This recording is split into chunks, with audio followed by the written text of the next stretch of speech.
सुरू एक बंद आहे चालू आहे. टायमिंग दिसतं ना त्याच्यात. आज 14 डिसेंबर गुरुवार. आपण ज्ञानेश्वरीच्या 16व्या अध्यायातील आसुरी संपत्तीची वैशिष्ट्य ज्ञानदेव सांगतायत ती पाहतो. अलंकापुरी पुण्यभूमी पवित्र, तिथे नांदतो ज्ञान राजा सुपात्र.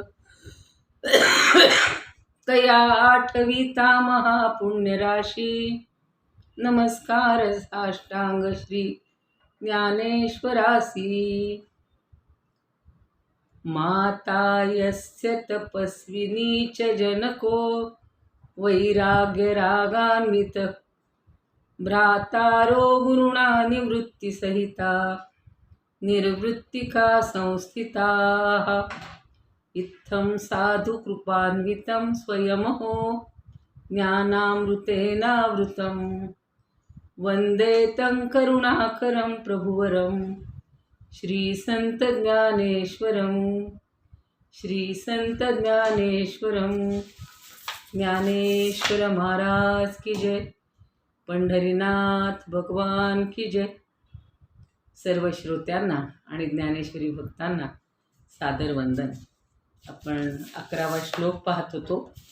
काल तो म्हणून झालेला होता, पुन्हा एकदा बघूया. चिंताम परिमेयांच प्रलयांतामुपाश्रिताः, कामोपभोग परमा एतावदिति निश्चिताः. संधी बघूया.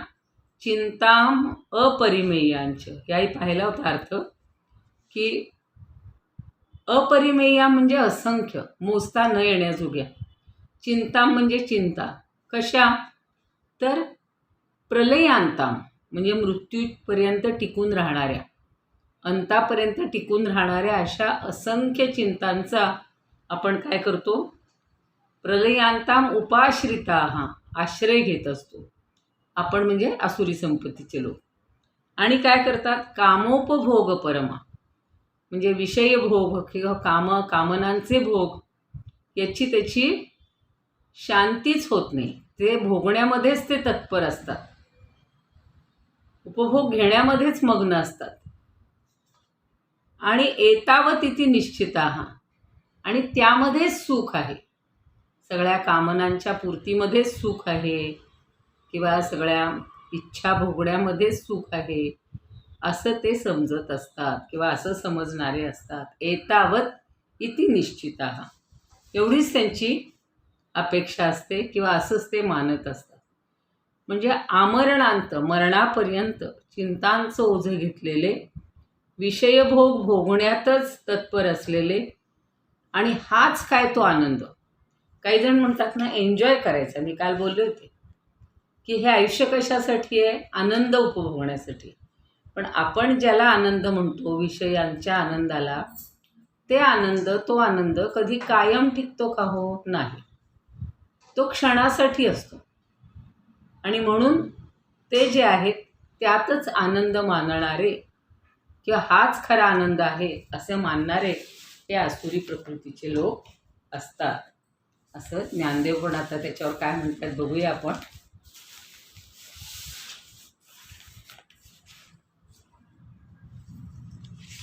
काल 29वी ओवी झाली होती, ती परत एकदा घेऊया. ऐसे निगा आटोपे, थोरी ये आणती पापे, धर्मधेनु खुरपे सुटले जैसे. काल आपण असं पाहत होतो की धर्मधेनु म्हणजे काय, की देवाच्या नावावर सोडलेली गाय किंवा देवाला अर्पण केलेली गाय, ती म्हणजे जणू काही खुरप आहे. आणि ती भोवतालच्या सगळ्या गवताचा जसा फडशा पाडते, आपण पाहतो अशा सुटलेल्या गायी असतात, मोकाट सुटलेल्या, आणि ते जे दिसल ते खात असतात. तसे इथं त्यांनी सगळं गवत खातात, जे काही समोर दिसेल ते खात सुटतात. म्हणजे ती जणू काही गाय, हे जणू काही खुरप आहे, आणि खुरप्याने जसं आपण गवत काढतो तसं ती गाय आपलं सगळीकडचं गवत खात सुटते, कडबा खात सुटते. त्याप्रमाणे हे आसुरी संपत्तीचे लोक आपल्या दुष्कृत्यांनी पापाची सतत वाढ करत राहतात, आणि ती कितीही ती पापं त्यांना भोगायला मिळाली तरी ती त्यांना हवीशीच वाटतात. म्हणजे ती पापं आहेत किंवा दुःखकारक आहेत किंवा क्लेशकारक आहेत असं त्यांना वाटतच नाही. आता त्याच्यावर ज्ञानदेव काय म्हणतात आत्ताच्या श्लोकावर, की या विषयांच्या उपभोगामध्येच रमणारे जे लोक आहेत आणि त्यातच सुख आहे असं मानणारे हे आसुरी संपत्तीचे लोक आहेत. ते काय म्हणतात बघा, याची एकायती तयाची या कर्मप्रवृत्ती आणि जिणिया ही परवती वाहती चिंता. आता ते काय करतात तर कामोपासना, सर्व प्रकारच्या विषय वासनांची तृप्ती ही या बळावरच ते आसूर काय करतात, तयाची या कर्मप्रवृत्ती, त्याच्यावरच त्यांची कर्माची प्रवृत्ती असते. म्हणजे सगळ्या ह्या कामवासना पूर्ण करण्यामध्येच आणि विषय वासनांची तृप्ती करण्यामध्येच त्यांची कर्म असतात. म्हणजे कर्म काही बिनकारणाने किंवा निष्काम कर्म ते कधीच करू शकत नाही आणि ती साध्य करण्यासाठी ते तत्पर असतात. आणि जिणियाही परवती वाहती चिंता. आणि एवढंच नव्हे तर हे जिणिया म्हणजे जीवन जगणं, हे संपल्यावर सुद्धा पुन्हा सुख मिळेल का किंवा जीवनापलीकडची चिंता वाहण्यात त्यांचा काळ जातो. म्हणून त्यांनी म्हणले जिणिया ही परवती वाहती चिंता. जसं बघा आज आपल्याला सगळं मिळालंय, पण काही लोक असे असतात, मग हे आम्हाला पुढं टिकल का हो, पुढं आयुष्यात मिळेल का हो, हे नष्ट पावेल का हो, अशासारख्या चिंता ते करत असतात. आणि जीवन संपल्यावर सुद्धा हे आम्हाला उपभोगायला मिळेल का किंवा पुढे आमचं काय होईल, म्हणजे ह्या जन्माची गोष्ट सोडा अजून पुढच्या जन्माची ते चिंता करत बसतात. म्हणून हा श्लोक फार चांगला आहे की चिंतामपरिमेयांच, चिंता ह्या अपरिमेय आहेत, अगणित आहेत, असंख्य आहेत आणि त्यांचीच त्या चिंताच वाहणारे असे हे त्या हेतूनच कर्म करत असतात. कर्म तत्पर राहायला सुद्धा त्यांना या चिंता आणि पुढच्या जन्माच्या सुद्धा ती चिंता करत बसतात. आता पुढच्या जन्माची चिंता करून काही आत्ता उपयोग आहे का हो? आत्ता आपलं भविष्यातलं जीवन चांगलं किंवा आपलं आत्ताचं जे जीवन आहे हे सुखकारक व्हावं, आपल्याला कुठल्या प्रकारची दुःख नकोत, चिरंतन सुख मिळण्यासाठी माणसाने मनुष्यजन्म मिळाला आहे तर प्रयत्न करायला पाहिजे. आता पुढे बघा अजून त्यांना काय काय चिंता असतात. पाताळाहुनी निम्न जिये छिये उंचिये साने गगन, जे पाहता त्रिभुवन अणुहीनो हे. आता पाताळाहूनही त्यांची चिंता कशी असते, पाताळाहूनही खोल असते आणि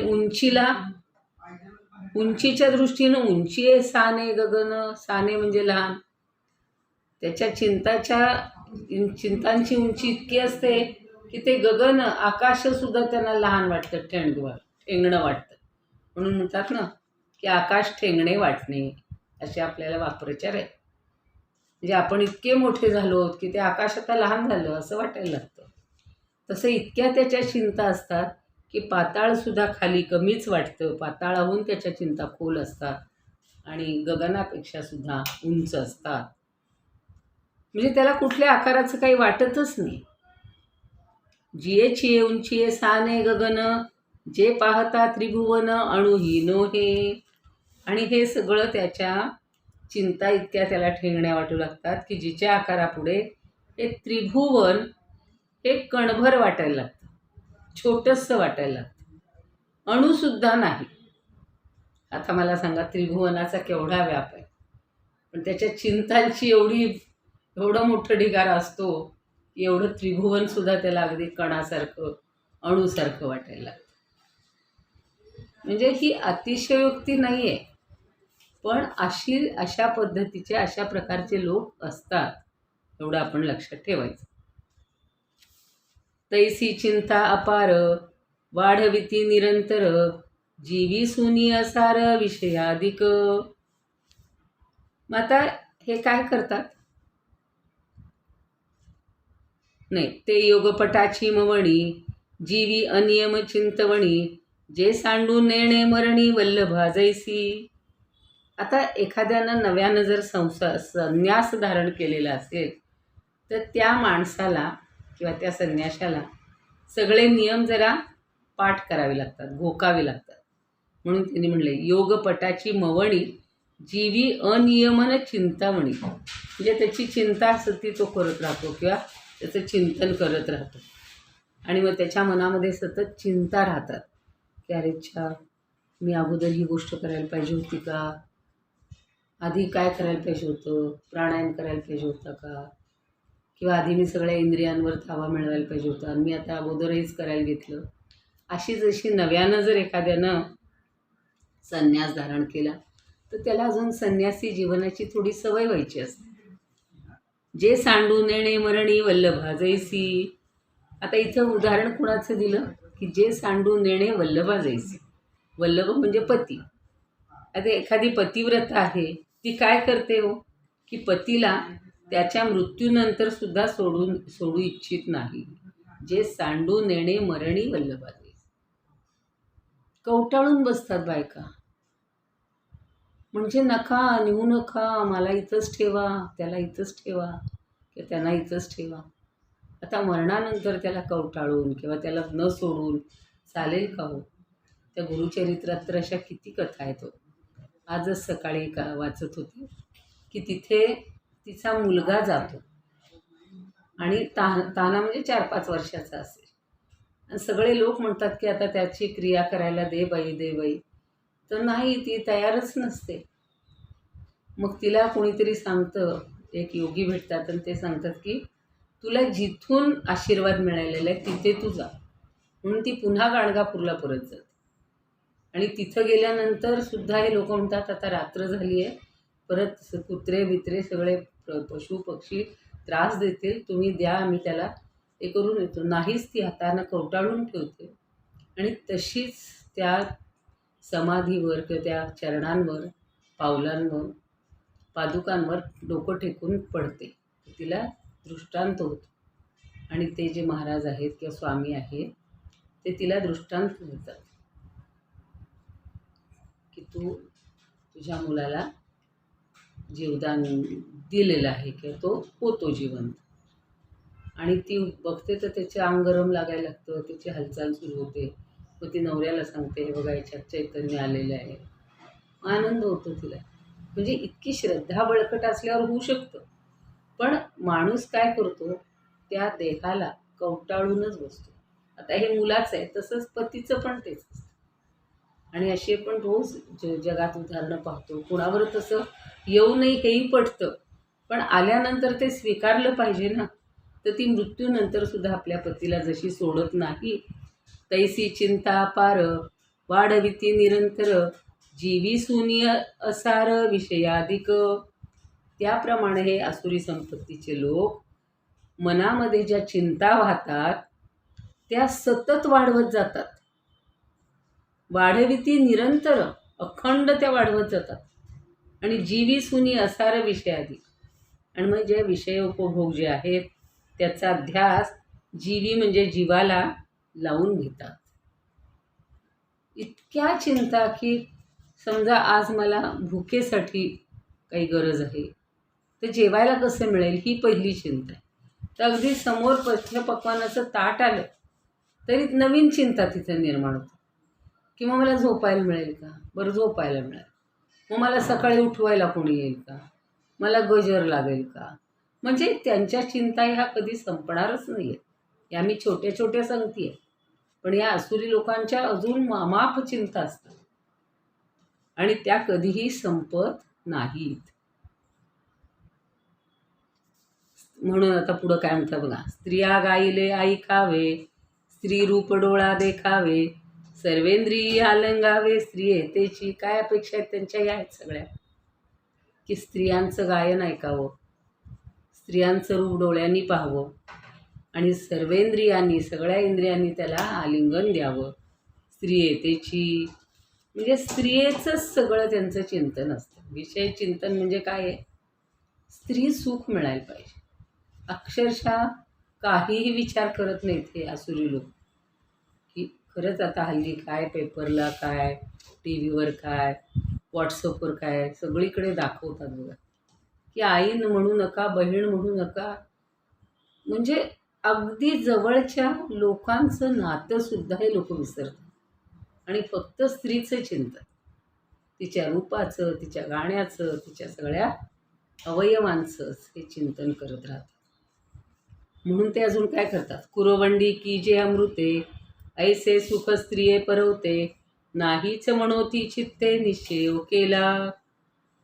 मग हे काय करतात, तर स्त्री सुखावरून अमृतसुद्धा ओवाळून टाकतील, किंवा असं सुख स्त्री सहवासाशिवाय दुसरं कुठंही मिळणार नाही अशी त्यांची अपेक्षा असते आणि असाच त्यांनी निश्चय केलेला असतो. ऐसे सुख स्त्रिये परवते, नाहीची म्हणून चित्ते निश्चयो केला. म्हणजे फक्त एकच सुख या जगात आहे, ते म्हणजे स्त्रीचं सुख. इतका त्यांनी निश्चय केलेला असतो की या सुखासारखं दुसरं सुखच नाही. मग तयाची स्त्रीभोगा लागी पाताळ स्वर्गा, धावती दिग्विभागा परवतेही. आणि मग हे सुख मिळवण्यासाठी ते कुठं कुठं पळत सुटत आहेत. स्त्री भोगा लागी, स्त्रियांचे भोग मिळवण्यासाठी पाताळ, स्वर्ग, दिग्विभागा, दिक म्हणजे दिशा, सगळ्या दाही दिशांना पळत सुटतात. परवतेही म्हणजे दाही दिशांच्या पलीकडे सुद्धा पळत सुटतात आणि हे सुख मिळवण्याचा प्रयत्न करतात. कुठं जिथं मिळेल तिथं त्यांना ते स्त्री सुखच फक्त दिसत असतं आणि तेवढंच मिळवायचं असतं. त्याला विषय लंपट म्हणतात किंवा स्त्री लंपट. फक्त कामामध्येच ते रमलेले असतात. कामोपभोग म्हणून त्यांनी शब्दच तो वापरलेला आहे. कामोपभोग परमा एतावत इति निश्चिता. रावणानं किती स्त्रिया तसेच त्या याच्यामध्ये सुद्धा आहेत. गुरुचरित्रातही उदाहरणं आहेत, रामायणातही आहेत, अन्य ह्याच्यामध्ये त्याजामेळ काय किंवा अन्य कुणी काय, इतकं त्या स्त्री सुखासाठी लालसावलेले होते की त्याच्यापुढं दुसरं सुख नाहीच आहे. तेवढं एकमेव सुख आहे असं ते मानत असते. वाढवूनी ऐसा दुष्कर्माचा व्याप, वाहती अमाप चिंता भार. काय सांगू तया चिंतेचे वर्णन, मानिती जीवन तेही थोडे. तया चिंते पुढे जे का त्रिभुवन, तेही अणुहून सान दिसे. पाताळापासून खोलती गहन, असे न भावून अति उंच. यमनियमांची विवंचना जैसी, असे योगियासी निरंतर. तैसी धनंजया तयांची यामनी, चिंतेची टोचणी अहर्निश. किंवा पती लागी येताही मरण, जायना सोडून सती जैसी. तैसा चिंता भार वाहती अपार, इच्छुनी असार भोग सुखे. स्त्रियेसीच प्राण सर्वस्व मानून, द्यावे आलिंगन सर्वेंद्री. टाकावे अमृत तेही ओवाळून, स्त्री सुखावरून सर्व थैव. स्त्री सुखा वाचून दुजे नाही सुख, निश्चय हा देख आसुरांचा. धावती तदर्थ स्वर्ग पाताळात, दाही दिशा प्रांत ओलांडोनी. सगळ्या दाही देशांचा प्रांत ते ओलांडून जातात आणि तरीही त्यांचं समाधान होत नाही. आता पुढचा श्लोक बघा. पुढचा श्लोक तसाच आहे. जसं हे कामोपभोगामध्ये रमून जातात तसं त्यांच्या आशा कधी संपतच नाही. असा पुढचा श्लोक आहे बघा. आशा पाशशतैर्बद्धा कामक्रोधपरायणा, ईहन्ते कामभोगार्थम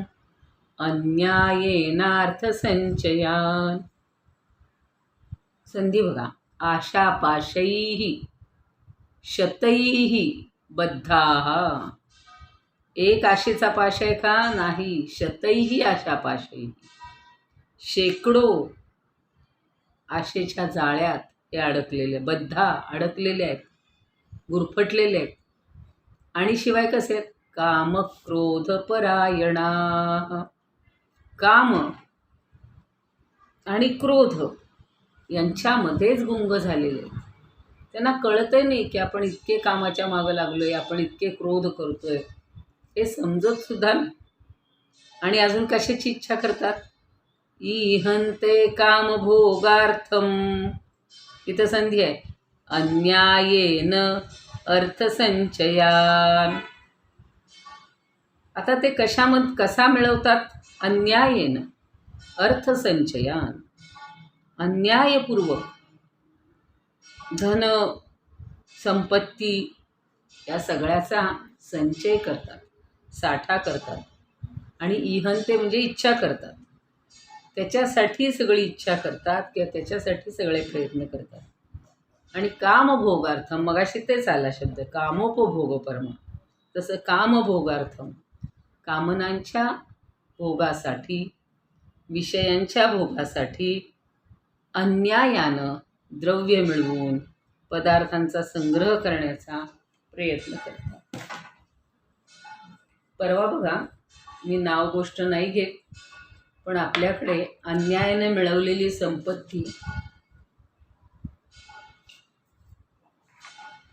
घराघरात ठेवलेली आहे, कपाटात. ती शोधण्याचं काम चाललेलं आहे. 300 कोटी. काही अर्थ आहे का हो? म्हणजे त्या कोटी शब्दालाही किंमत राहिलेली नाही. किती जणांना लुबाडून घेत असतील मला सांगा. अन्यायेनं अर्थसंचय. आणि मग कशाला या देशातली गरिबी कधी कमी होईल? दारिद्र्य कमी होईल? बुभुक्षितांची संख्या कमी होईल? म्हणजे उपाशी मरतायत लोक आणि हे अर्थसंचय करतायत. आसुरीतले दी बेस्ट आसुरी म्हणलं पाहिजे, अगदी श्रेष्ठ आसुरी. ते यांच्यावर आळा बसला पाहिजे, यांना काहीतरी करायला पाहिजे. इतक्या जबरदस्त शिक्षा व्हायला पाहिजे. सकाळी सांगितलं ना गीतेमध्ये की दंडनीतीचा अवलंब करायला पाहिजे. आणि ह्या सगळ्यांना शोधून काढलं पाहिजे. शोधलं तरी काय हो, इतके मार्ग शोधतात ते पुन्हा की त्याच्यातनं कसा बचाव करायचा. म्हणजे शेकडो. एक आशा आहे का हो?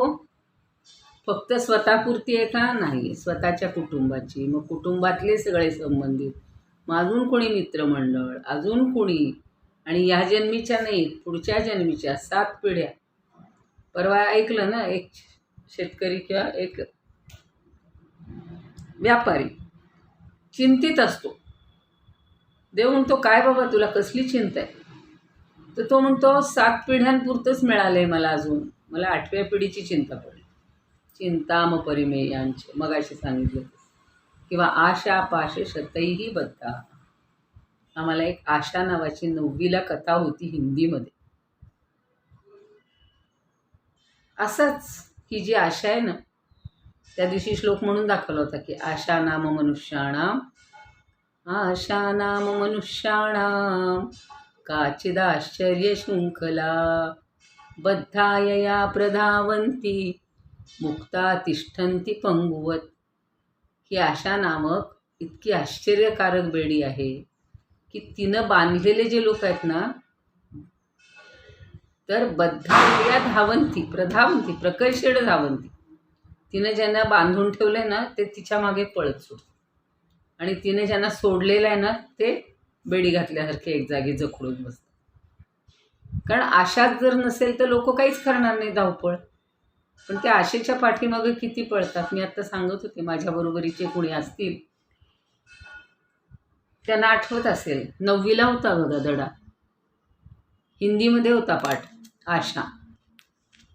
तर असाच एक मनुष्य, एकेका मनुष्याला ती आशा कशी मागे लावते, चला म्हणते. त्या टेकडीवर जाऊ, मग तुम्हाला जे पाहिजे ते मिळेल. जसं आता धन पाहिजे, खायला पाहिजे, कपडा पाहिजे, घर पाहिजे, सगळं पाहिजे ते मिळेल, फक्त तिथपर्यंत चला माझ्या मागं मागं मागं मागं. आता ती टेकडी कधी संपतच नसते. लांब लांब लांब रखडत जातो. जाता जाता पार हातपाय ओरबाडले जातात, रक्तबंबाळ होतात, तरी तो आशेनं जातोच तिथे. असा एकेकाला तिथं नेलेला आहे बघा. आणि इतकं छान चित्र दाखवलेलं होतं की भला मोठा हॉल असेल किंवा जागा असेल आणि त्याच्यामध्ये एकेकालचे मृत हे लावलेले आहेत, टांगलेले आहेत. म्हणजे तो फक्त तिथे जाऊन मृतच होतो, मरणच, त्याला काहीही मिळत नाही. म्हणून आशा पाशे शतही. आता हे तीव्र त्याचं वर्णन केलेलं होतं, तेव्हापासून आम्ही ठरवलं बाबा की आपण आशा करायच्या नाहीत. पण शेकडो एक आशा असली तर ठीक आहे हो, की बा आत्ता मला काहीतरी फळ मिळायला पाहिजे, की आत्ता मला काहीतरी मिळायला पाहिजे, निदान पाणी प्यायला मिळायला पाहिजे. पण त्या आशा शेकडो आशा वाढत राहतात आणि त्या नाही मिळाल्या म्हणून आपण दुसऱ्या अध्यायात पाहिलेलं आहे, क्रोधात भवती सम्मोहा, सम्मोहात स्मृतिविभ्रमः, स्मृतिभ्रंशात बुद्धिनाशो, बुद्धिनाशात विनशती, आणि संगात भवती म्हणजे संगामुळं कामामुळं क्रोध, क्रोधामुळं सगळं पुढचं इतकं वाढत जातं की कामभोगार्थम अन्यायेन अर्थ. आणि कामक्रोधपरायण, लगेच क्रोध इतका येतो माणसाला की आपल्या समोरचं लहान मुलंसुद्धा बघा, कोणी जर त्याच्या समोरचं ओढून घेतलं तर संतापतात. पण त्याच वेळेला जर त्यांना कंट्रोल करायला शिकवलं आपण की अरे तुझ्यातलं तू 4 जणांना द्यायला पाहिजेस, त्या मित्राला पण द्यायला पाहिजे किंवा तुझ्या भावंडाला पण द्यायला पाहिजेस. इतका स्वार्थ झालेला आहे की त्याला लिमिटच नाही आहे. आणि म्हणून ही आसुरी संपत वाढवण्याच्या मागेच लोक आहेत, ती पूर्ण टाळायची आहे. पुढचाही श्लोक तसाच आहे बघा. बघू आता याच्यावर काय म्हणतायत, ज्ञानदेव काय म्हणतात बघूया.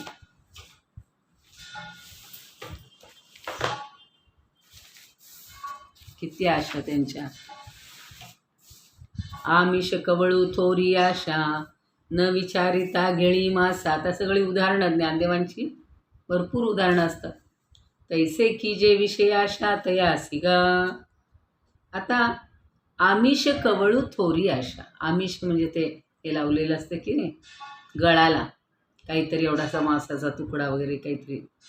तर कसलाही विचार करता मासा काय करतो, न विचारिता गिळी मासा. मासा ते आमिष गिळतो आणि मोठ्या आशेनं एवढासा अन्नाचा कण मिळवायला जातो आणि आपल्या गळाला अडकून मरण पावतो, मुकतो, प्राणाला मुकतो. न विचारिता गिळी मासा, तैसे की जे विषय आशा तयासी गा. त्याप्रमाणे ही विषय वासनेची आशा या आसुरवृत्तीच्या लोकांचं शेवटी प्राण घेते. मी आत्ता सांगितलं ना की फक्त त्यांची म्हणजे जसे गळफास लावून पंख्याला वगैरे जसे ते टांगते असतात की नाही, पाहिलेत बरं का मी अशी उदाहरणं. अगदी तरुण मुलं आणि ती बघवत नाहीत हो, तर हे असे सगळे आपल्या प्राणाला मुकतात. माशासारखीच त्यांचीसुद्धा तडफडच होते शेवटी. पण त्या गळाला एवढंसं काहीतरी आहे आमिष, आणि त्याच्या मागं लागल्यामुळं किंवा त्याची आशा धरल्यामुळं आपल्या जीवनाची दुर्दशा होऊन जाते. वांछित तव न पवती, मग कोरडीयेची आशेची संतती. वाढवू वाढवू होती कोश किडे. आता या ज्या इच्छित विषय वासना त्याला काही मिळतच नाही. वांछित तव न पवती, पवती म्हणजे न पवती, प्राप्त होत नाही. मग कोरडी याची आशेची संतती, मग केवळ आशेच्या कोशात किंवा कोश किड्यासारखं आशेची संतती वाढवतच ते बसतात. हे नाही मिळालं म्हणून दुसरं नाही मिळालं, तिसरं. लोक म्हणतात बरं मग तुम्हाला हे देऊ का, मग ते नाही, मग ते देऊ का. अशा आशेच्या वर तो वाढत जसं मगाशी त्यांनी झालं आशा पाशे शतैही बद्ध, तशी कोश किड्यासारखी आशेची संतती ही वाढतच जाते. आपण पाहिलेलं आहे कोश आपल्या स्वतःभोवती तो रेशमी किडा किंवा कुठलाही जो असतो किडा तो असा स्वतःभोवती जाळं निर्माण करतो करतो करतो करतो त्यात अडकून शेवटी मरण पावून जातो आणि पुन्हा त्याला त्याच्यातून बाहेर येताच येत नाही. म्हणून त्यांनी म्हणले, वाढवू वाढवू होती कोश किडे आणि पसरिला अभिलाषू, अपूर्ण होय तोची द्वेषू, एवं काम क्रोधाहुनी अधिकू पुरुषार्थ नाही. मग ही जी अभिलाषा आहे ही इतकी वाढत जाते, इतकी वाढत जाते की तिने कितीही आपल्याला हुलकावण्या दिलेल्या असल्या, अपूर्ण होय तोची द्वेषू, त्या इच्छा सगळ्या अपुऱ्या राहतात आणि मग काय होतं, द्वेष निर्माण होतो. शेजाऱ्याला मिळालं, मित्राला मिळालं, मैत्रिणीला मिळालं, माझ्या जावेला मिळालं, माझ्या नणंदेला मिळालं म्हणून मला दुःख होतं. म्हणजे मला नाही, अशी उदाहरणं सांगते मी. आणि मग तो मनामध्ये द्वेष इतका वाढत जातो की कामक्रोधाव्यतिरिक्त अधिक पुरुषार्थच काही नाही, तेच त्याच्या जीवनाचं ध्येय बनतं. हे पूर्ण करा, ही कामना पूर्ण करा, ती कामना ती नाही मिळाली म्हणून क्रोध करा. दिहा खोलणे रात्री जागोवा, ठाणांतरिया जैसा पांडवा, अहोरात्री ही विसावा भेटेची ना. आता दिहा म्हणजे दिवसा कशामध्ये त्याचा वेळ जातो, रात्री जागोवा म्हणजे तो दिवस आणि रात्र पहारा करत राहतो. दिवसा मालकाची सेवा करण्यात त्याच्या पुढं चालायचं आणि रात्री पहारा करायचा. यामुळं त्या पहारेकऱ्याला अजिबात ठाणांतरिया जैसा पांडवा, अहोरात्री ही विसावा भेटेची ना. जो पहारेकरी असतो त्याला मिळतो का हो विसावा? दिवसा मालकाची सेवा करा आणि रात्रभर पुन्हा सगळी त्या पहारा करा. मग यामुळं त्याला दिवस रात्र विश्रांती मिळत नाही. तर ह्या आशेची आणि चिंतांची आणि कामनांची सतत इच्छा धरल्यामुळं तोच पहारा त्यांचा चालू आहे रात्रंदिवस, म्हणून विश्रांतीच नाही. तैसे उंचवून लोटिले कामे, नेहटती क्रोधाची ये ढेमे, तरी रागद्वेषे प्रेमे न माती केही. आता कामवासनेचं काय आहे, उंचावरून लोटिले कामे. कामवासनेनं उंचावरून ढोकलून दिलं तरीसुद्धा हे असुर लोक काय करतात, क्रोधाची ये ढेमे म्हणजे दगडावर खडकावर आदळतात. तरी रागद्वेषे प्रेमे न माती केही, तरीसुद्धा कामविषयीच्या अतूट प्रेमामुळं त्यांचे रागद्वेष एवढे वाढलेले असतात की ते कुठंच मावत नाहीत. अनलिमिटेड, अमर्याद इतके हे रागद्वेष वाढत जातात, फोपावले जातात. त्याला प्रेम दिसत नाही, त्याला क्षमा दिसत नाही, बाकी करुणा नाही. फक्त काम, क्रोध, राग, द्वेष याच्याच आहारी ते जातात. आहे का वेळ आता? मला वाटतं ओव्या होतील की नाही बघूया.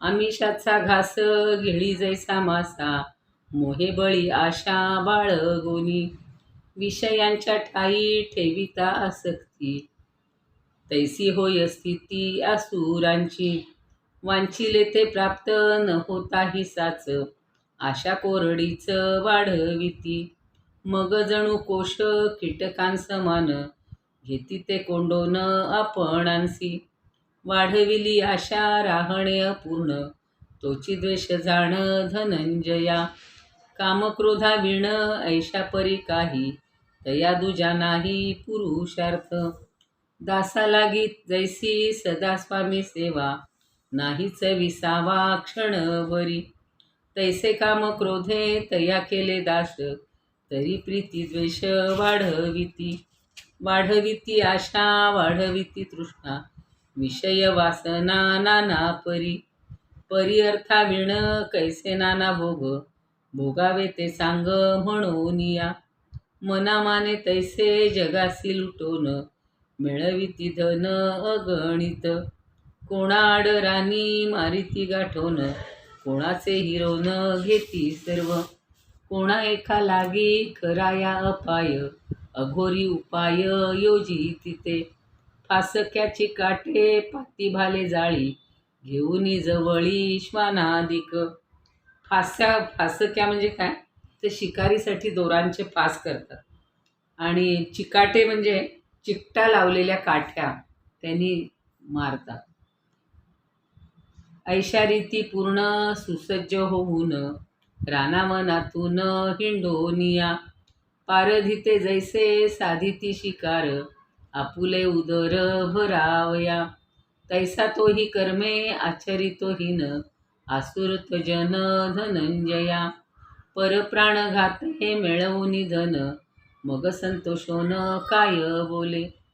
दुसऱ्याचा प्राण घेण्यासाठी तो सज्ज होतो आणि त्यातच धन्यता मावतो.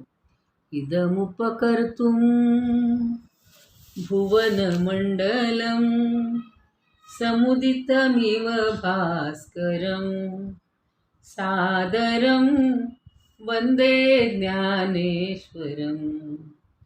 त्रिभुवनमाता भगवद्गीता, लोकमंगला लोकविश्रुता.